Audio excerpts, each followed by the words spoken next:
Ito sa mga post ito. Before and after. Wait lang, before and after. Kaya mag-flashlight na. Bingbong. Mag-flashlight pa, isa. Sige, flashlight na times 5.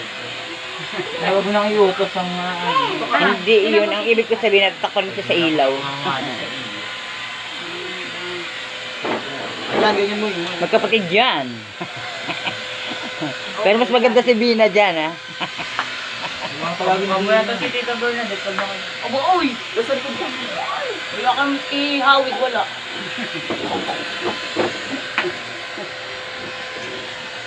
Oh, ba't naman kasi ang laptop? Nakaharang. Ang galit ka sa akin. Na? Ako nabulok, buulan. Paano? Oh! Nagmumura. Bakit parang nag-okay? Kaya ako na. Todo na ni ate yun. Grabe kayo kay ate. Maganda naman ako. Anong dress natin? Ang ganda ko. Go.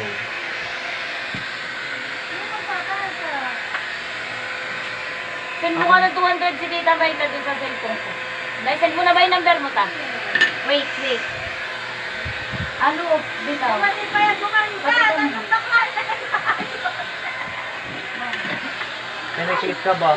Parang mo naman ang hairpin na to, at napupunta sa mukha yung buhok. Si ate tayo, pag kumabot kami sa Cubao, Oh, pag napunta ka. Oh, hairpin. Nakakainis ka. Tinagal mo pa yung beauty ko. Magpipinsan. Magpipinsan lahat taga-ayos ni Sheila.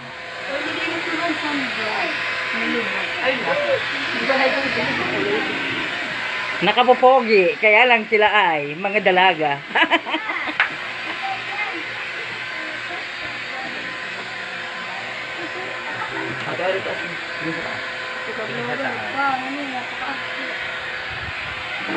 Malagyan mo yung eyeball ko. Wala ba kayong hiram na bro? Abo ganda mo tayo na yan. Baka umakarang nila na rin. Baba. Ayaw ba payaran? Ayaw ba payaran? Lala! Di ba't nakalala mo na eh? Pinagamit na ako ang